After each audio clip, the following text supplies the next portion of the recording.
नमस्कार दोस्तों।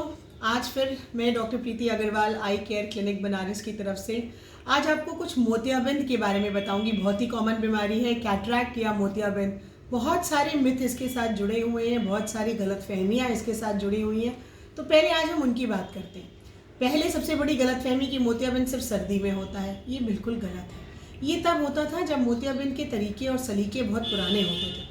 आज की तारीख में कोल्ड फेको विधि आपके पास उपलब्ध है। मोतियाबिंद हर सीज़न में हो सकता है। मैंने अपनी माता जी का मोतियाबिंद गर्मी में किया है, पीक गर्मी में किया है। तो मोतियाबिंद किसी भी सीज़न में हो सकता है, ऐसा नहीं है कि सिर्फ सर्दी में होता है। दूसरा एक मिथ होता है कि मोतियाबिंद को जब पकने देते हैं, खूब पक जाता है, सफ़ेद हो जाता है, तब आप उसे ऑपरेशन करने के लिए आप डॉक्टर को अप्रोच करते हो। ये एकदम गलत है। आजकल की लेटेस्ट विधि से ऑपरेशन होता है, फेको विधि से होता है, जिसमें हम लोग 2.8, 2.2 और 0.8 mm इंसिजन से भी ऑपरेट करते हैं।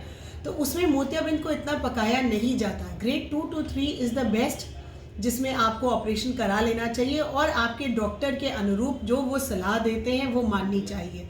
तो अब मोतियाबिंद पकाने का समय जा चुका है। मोतियाबिंद होता है, आपको जब भी परेशानी हो रही है उस मोतियाबिंद से, मोतियाबिंद ऑपरेशन हो सकता है। तीसरा आपको लगता है अरे मोतियाबिंद तो बड़ा सिंपल है, 15 मिनट में हो जाता है।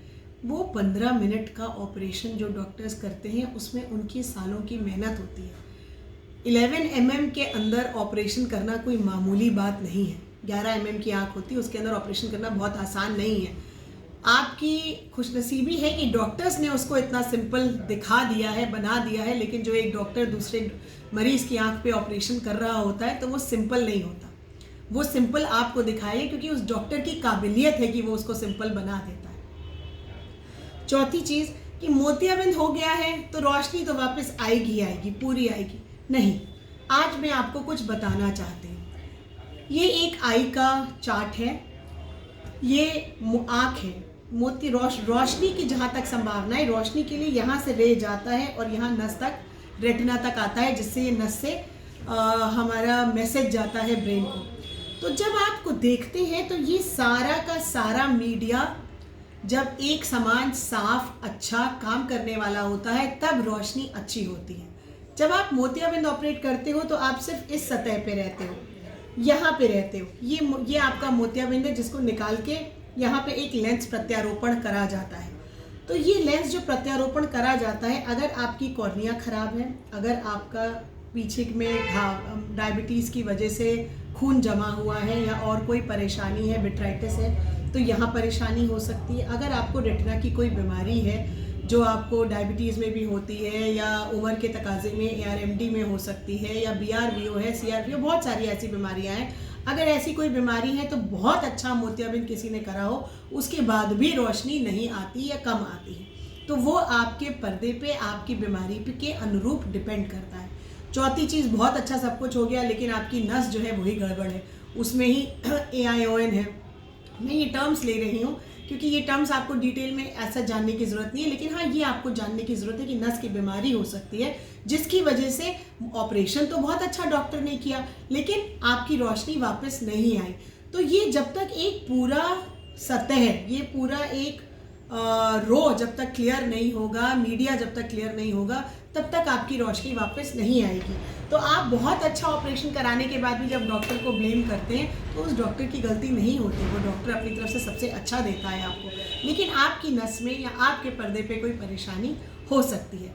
ये है भ्रमियाँ जो हम लोग, जितने भ्रम जो हम मोतियाबिंद के साथ जोड़ते हैं।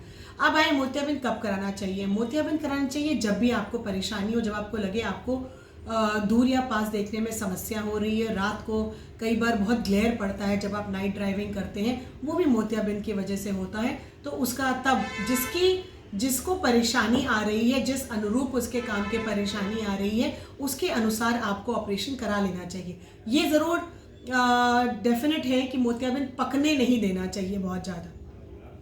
दूसरी चीज़, ऑपरेशन कैसे होता है। ऑपरेशन से पहले आपको अपना शुगर, BP या और भी कोई सिस्टमिक बीमारी है, जैसे कई बार जोड़ों की दर्द होती है, उसका भी रिलेशन मोतियाबिंद से होता है। कॉम्प्लिकेटेड कैटरैक्ट हो जाता है यूवेइटिस की वजह से, या आपको चोट लगी है, तो आपको इसका ऑपरेशन इसका ऑपरेशन, ये सब चीज़ें कंट्रोल करके, मान लीजिए शुगर है आपको तो शुगर कंट्रोल में होनी चाहिए, और ऐसा नहीं कि सिर्फ ऑपरेशन के समय कंट्रोल में होनी चाहिए, ऑपरेशन के बाद भी 6 हफ्ते तक आपकी शुगर बढ़िया कंट्रोल में रहनी चाहिए। बीपी आपका अच्छा कंट्रोल में होना चाहिए, आपको कोई इन्फेक्शन शरीर में नहीं होना चाहिए, और कुछ बेसिक जांचें होती हैं जो करा के ऑपरेशन में लिया जाता है आपको। ऑपरेशन में हमने आपको बताया 2.8 2.2 mm, 2.8 mm आप समझते हैं बहुत छोटा, बहुत ही छोटे छेद से आप जाके ऑपरेट करके आ जाते हो, क्योंकि हमारी विधि इतनी एडवांस्ड हो चुकी है, इतना हमारे पास टेक्नोलॉजी इतनी एडवांस हो चुकी है, तो आप करिए कोई परहेज़ नहीं होता, आप उठ बैठ सकते हैं, लेकिन आपको ध्यान देना होता है सफाई का। आपको अपनी तरफ से, डॉक्टर आपको अच्छा करके भेज देता है क्योंकि कोई भर्ती नहीं आजकल करता, आप आते हो, ऑपरेट कराते हो, घर चले जाते हो, लेकिन उसके बाद आपकी मेहनत शुरू होती है कि आपको ध्यान रखना है, आपको सफाई रखनी है, आपको अपनी शुगर बीपी कंट्रोल में रखना है, जैसे डॉक्टर ने समझाया है आप समझें, क्योंकि ऊपरी सतह तो भर जाती है लेकिन पूरा घाव भरने में कुछ समय लगता है, कुछ समय लगता है, जबकि आजकल कोई काम रुकता नहीं है, आप आराम से चलते हुए जाते हैं, चलते हुए आते हैं, और आप नॉर्मल रूटीन में अपने शामिल हो जाते हैं, लेकिन सावधानी हटी दुर्घटना घटी, इसलिए आपको सावधानी रखनी पड़ती है। कुछ बेसिक आपको बताया जाता है ऑपरेशन के बाद कि इन चीज़ों का ध्यान रखिए, साफ सफाई का वो आपको रखना होता है। सारी विधियां आपके पास हैं। आए हम लेंस के ऊपर। मोतियाबिंद में विविध प्रकार के आजकल लेंस उपलब्ध हैं, जिसको सिलिंड्रिकल पावर होती है, उसके लिए आजकल टॉरिक्स उपलब्ध है। टॉरिक लेंस मतलब होता है, जैसे ये कॉर्निया है, इस कॉर्निया का कर्वेचर अगर आपका अलग है तो आपके अनुरूप लेंस को बनाया जा सकता है। दूर और पास का चश्मा हटाने के लिए मल्टीफोकल्स या ट्राईफोकल्स आजकल मौजूद हैं, लेकिन कभी कभी हल्का चश्मा रहता है, वो आपके आँख पे डिपेंड करता है कि वो कितना साथ दे रही है चीज़ों का। तो लेंस की चॉइस आपके ऊपर होती है। मोतियाबिंद आजकल एक तरीका है, रिफ्रैक्टिव सर्जरी कहते हैं, क्योंकि आपका वो आपके जितने भी पावर है उसको इनकॉर्पोरेट करते हुए लेंस बन के आ जाते हैं और ऑपरेशन हो जाता है, और लेंस को हम प्रत्यारोपित कर देते हैं, एक छोटे से छेद से जाके आपका मोतियाबिंद खा जाते हैं और लेंस को हम प्रत्यारोपित कर देते हैं। तो आज मुझे लगता है बहुत कुछ आपको मोतियाबिंद के बारे में समझ आया होगा और आपकी बहुत सारी भ्रांतियां दूर हुई होंगी। इसी के साथ मेरा नमस्कार, अगले वीडियो तक। आपको अच्छा लगे तो लाइक और सब्सक्राइब कर लें।